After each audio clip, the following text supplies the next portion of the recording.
I joined them, there were about 7 offices. We grew it to 25 locations through acquisition. And today they're at 40 locations.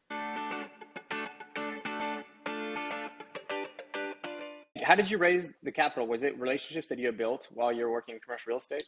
So interestingly enough, I hadn't had a lot of exposure to the private equity industry when I was working in the commercial real estate side for healthcare.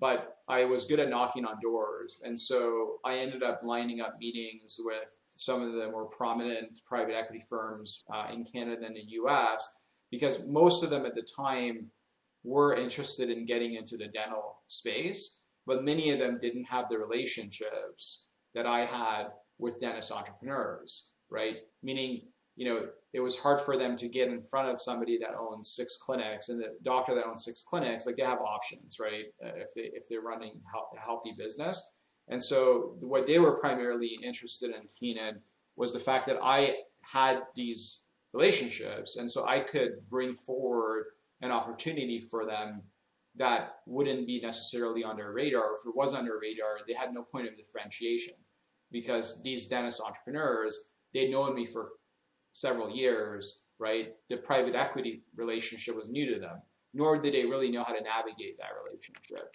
And through my consulting business, I actually had an M&A service offering, because I ended up partnering with a US-based group that had actually done over $6 billion of M&A in other industries, and they were interested in healthcare. And so I ended up doing a joint venture with them and working with their investment bankers in offering basically, investment advisory services for doctors that are looking to go through that transition or looking to scale through private equity. So we call it prep for private equity.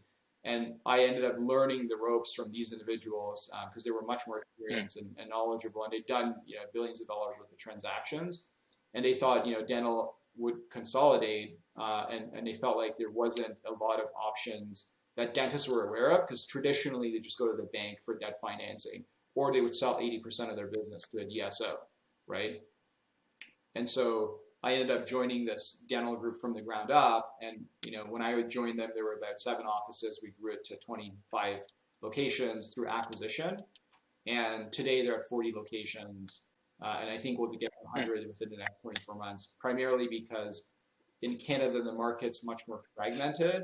And so there is a huge opportunity for partnerships in the space, given the fact that DSOs are still relatively new phenomena.